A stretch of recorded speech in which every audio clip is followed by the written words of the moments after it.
आज हम संस्कृत भाषा के माहेश्वर सूत्र के बारे में अध्ययन करेंगे। माहेश्वर सूत्र संस्कृत भाषा का आधारभूत तत्व है। संपूर्ण व्याकरण संस्कृत भाषा पर ही आधारित है, तो निश्चित रूप से हमें संस्कृत भाषा के इन माहेश्वर सूत्रों के बारे में पूरी जानकारी होनी चाहिए। तो देखिए, माहेश्वर सूत्र 14 होते हैं। चतुर्दश माहेश्वर सूत्राणि। माहेश्वर सूत्र 14 होते हैं। चतुर्दश माहेश्वर सूत्राणि। चतुर्दश माहेश्वर सूत्राणि।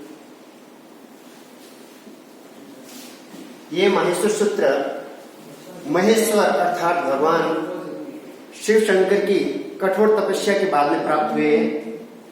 इन माहेश्वर सूत्रों की संख्या चतुर्दश अर्थात 14 है। पहला सूत्र देखिए, अयुण।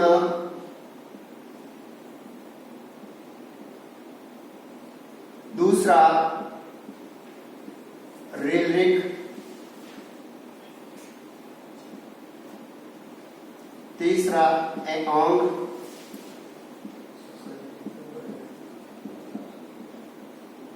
चौथा सूत्र ऐऔच।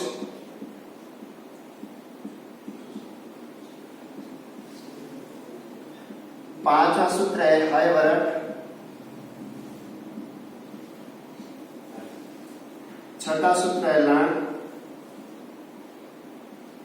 सातवां सूत्र है य म ङ ण नम। आठवां सूत्र है जभय।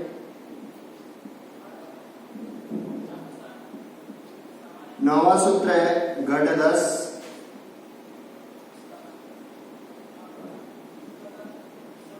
10वां सूत्र है जबगढ़दस।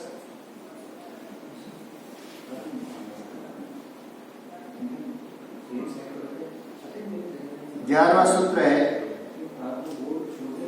खप छटत।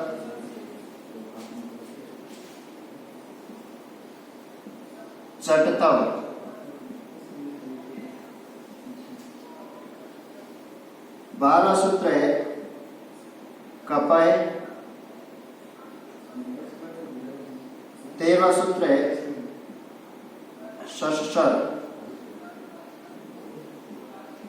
और अंतिम और 14वां सूत्र है हल।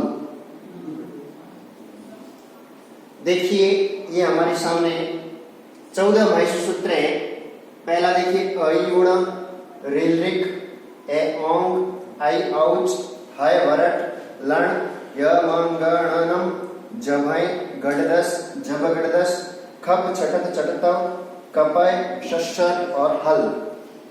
ये 14 के 14 माहेश्वर सूत्र, इनमें सभी अच वर्ण और हल वर्ण समाहित हैं। देखिए, प्रत्येक सूत्र के अंत में ये जो हलंत वर्ण है, देखिए अयुण में ण है, ऋलिक में क है, एओंग में ग है, ऐऔच में च है, हयवरट में ट है, लण में ण है। इस प्रकार से हल में ल है। तो ये 14 हल प्लस लण में देखिए ल और अ और ण। तो लण में जो ये अ छुपा हुआ है, इसकी भी इत संज्ञा होती है, अर्थात 14 प्लस 1 बराबर 15। इनकी इत संज्ञा हो जाती है, अर्थात ये इत संज्ञक वर्ण है। इनको एक शब्द में अनुबंध भी कहा जाता है।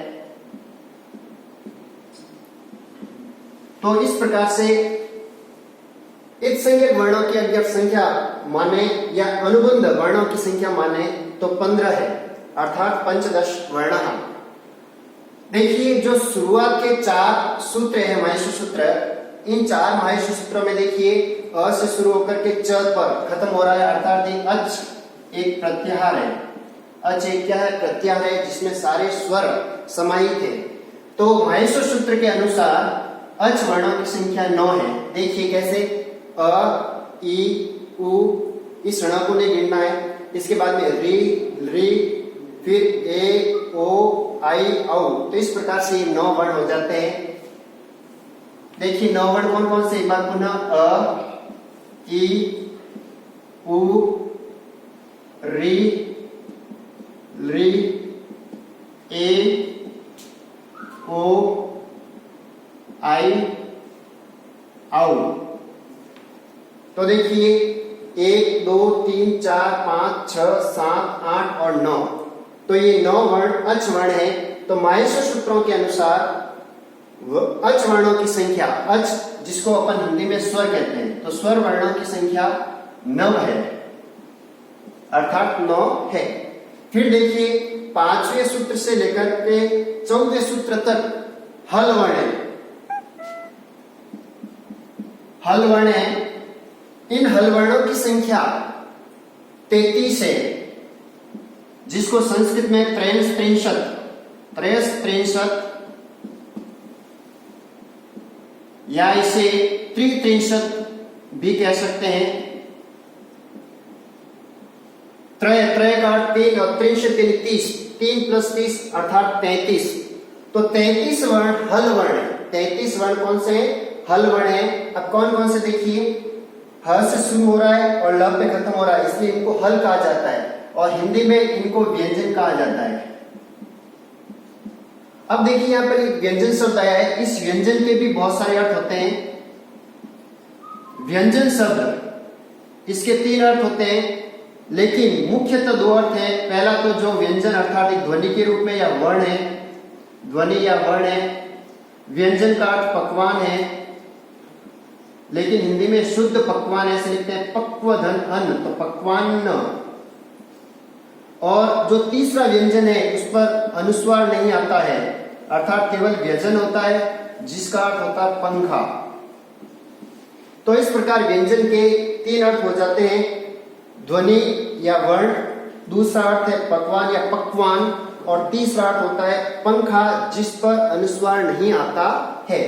तो माहेश्वर सूत्रों के अंदर जो हल वर्ण या व्यंजन वर्णों की संख्या 33 है, अर्थात त्रयस्त्रिंशत् वर्णः माहेश्वर सूत्रे।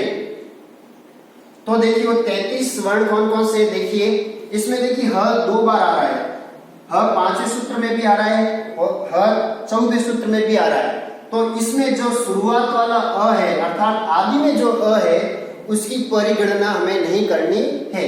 तो देखिए शुरुआत में य व र ल, अर्थात ये अंतस्थ वर्ण है, ये अंतस्थ वर्ण है, ये अंतस्थ वर्ण है और इनकी संख्या 4 है। इसके बाद में देखिए य म ग ण न, ये पंचमाक्षर है, पंचमाक्षर, और इनकी संख्या 5 है। फिर देखिए जभय और गढ़दस, इनके अंदर वर्ग के चतुर्थ वर्ण है। वर्ग के कौन से वर्ण है? चतुर्थ वर्ण है, जो कि 5 है। इसके बाद में देखिए अगले सूत्र में, 10वें सूत्र में जबगढ़दस, जबगढ़दस अर्थात ये तृतीय वर्ण है, वर्ग के तृतीय वर्ण है और इनकी संख्या भी 5 है। इसके बाद में अगले सूत्र में देखिए खप छठत चटतव, देखिए ख फ छ ठ त, तो ये 5 स्वर दूसरे वर्ण के हैं। तो दूसरा वर्ण, वर्ग का दूसरा वर्ण, ये 5 हो गए, प्लस चटतव चट त, ये 3 पहला वर्ण हो गया। तो पहला वर्ण, इनकी संख्या यहाँ पर 3 बताई गई है, और जो पहला वर्ण और 2 बचे वो अगले सूत्र में देखिए कपय क प, तो ये पहला वर्ण है, पहला वर्ण बराबर यहां पर भी ये 2 है। इसके बाद में देखिए श श श और ह, अर्थात अंत में ऊष्मीय वर्ण है, ऊष्मीय वर्ण, इनकी संख्या 4 है। अब देखिए इनकी हम गणना करते हैं। देखिए 4 5 9 9 और 5 14, 14 और 5 हो गए 19, 19 में ये 8 जोड़ेंगे हम, 19 में 8 जोड़ेंगे तो 27 हो जाएंगे, 27 में हम ये 2 जोड़ेंगे तो 29 हो जाएंगे, और 29 में ये 4 जोड़ेंगे तो 33 हो जाएंगे। इस प्रकार माहेश्वर सूत्रों के अनुसार हल वर्णों की संख्या 33 अर्थात 63 वर्ण हैं। ये तो हमने अच और वर्ण के बारे में जानकारी प्राप्त की है।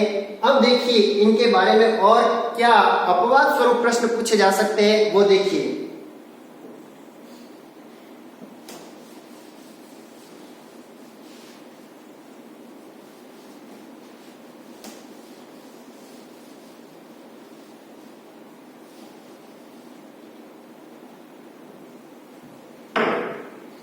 सबसे पहला इसके अंदर प्रश्न बनता है, अनुबंध या इत संज्ञक वर्ण कितने हैं? अनुबंध या इत संज्ञक वर्ण इनकी संख्या है 14 + 1 15, जो कि अभी हमने जानी थी। अब देखिए इसमें दूसरा प्रश्न ये बन सकता है, द्विरावृत्त वर्ण हकार वर्ण है। देखिए ह वर्ण 2 बार आ रहा है, 5वें सूत्र में भी ह आ रहा है और 14वें सूत्र में भी ह आ रहा है। अर्थात माहेश्वर सूत्र के अंदर माहेश्वर सूत्रे द्विरावृत्त वर्ण कः अस्ति, तो हकार वर्ण अस्ति। फिर देखिए तीसरा प्रश्न ये बनता है, अनुबंध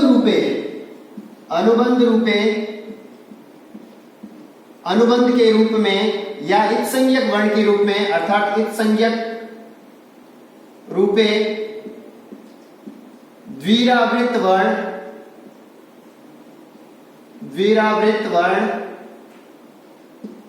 कः अस्ति, अर्थात अनुबंध के रूप में या इत संज्ञक वर्ण के रूप में 2 बार यानी द्विरावृत्त अर्थात 2 बार कौन सा वर्ण आता है? तो देखिए अयुण में भी ण आ रहा है, फिर देखिए लण में भी ण आ रहा है, अर्थात णकार अर्थात ण वर्ग की 2 बार आवृत्ति होती है अनुबंध या इत संज्ञक वर्ण के रूप में। अब देखिए अक्षरतः इन वर्णों का क्रम पूछ लिया जाता है, जिसे कि हम रात दिन गलत लिखते हैं। देखिए ए ओ आई औ, ये संस्कृत के अंदर वर्णों का सही क्रम होगा। देखिए ए के बाद में अपन हिंदी में लिखते हैं तब ए के बाद में आई आता है, जबकि संस्कृत में अगर हमसे प्रश्न पूछा जाता है निम्न में से वर्णों का सही क्रम कौन सा है, तो देखिए ए के बाद में ओ आता है, ओ के बाद में आई आएगा, फिर औ आएगा। कैसे? देखिए इसके अंदर एज प्रत्यार है। अब एज कहां से शुरू हुआ? देखिए एओंग और आई औच। एओंग में देखिए ए के बाद में ओ है, इसके बाद में देखिए आई है, फिर औ है। तो इस प्रकार से एओंग अयोग से एज प्रत्यार बना है, तो एज प्रत्यार के अंदर ए ओ आई औ इस प्रकार से होगा। अब इसी तरह यह प्रश्न एक बार पूछा हुआ है रीट के अंदर, देखिए य व र और ल। देखिए 5वां सूत्र य व र ल, जबकि अपन हिंदी में अक्षरतः ये रूप देखते हैं य र ल और व, इस प्रकार से। तो वर्णों के सही क्रम के आधार पर भी प्रश्न पूछे जा सकते हैं। अब देखिए संस्कृत के अंदर एक पाणिनि महोदय हुए हैं जिन्होंने अष्टाध्यायी लिखी। पाणिनि महोदय ने अष्टाध्यायी लिखी है और साथ में एक लघु सिद्धांत कौमुदी जिसके रचनाकार वरदराज हैं। वरदराज ने लघु सिद्धांत कौमुदी और मत्ती सिद्धांत कौमुदी दोनों लिखी है, लेकिन सिद्धांत कौमुदी भट्टोजी दीक्षित ने लिखी है। तो पाणिनि और वरदराज इन दोनों के अनुसार जो प्रत्याहार है, प्रत्याहारों की संख्या 42 बताई गई है, जबकि जो कात्यायन महोदय हुए हैं जिनका अन्य नाम वररुचि भी है, कात्यायन का अन्य नाम क्या है? वररुचि। इन्होंने वार्तिक लिखे, इसलिए इनको वार्तिकार कहा जाता है। और कात्यायन या वरुचि के अनुसार प्रत्याहारों की संख्या 44 है, अर्थात 44 प्रत्याहार है, चतुश्चत्वारिंशत् प्रत्याहारा। इस प्रकार से हमने माहेश्वर सूत्र के बारे में सामान्य जानकारी प्राप्त की। जय हिंद, जय भारत।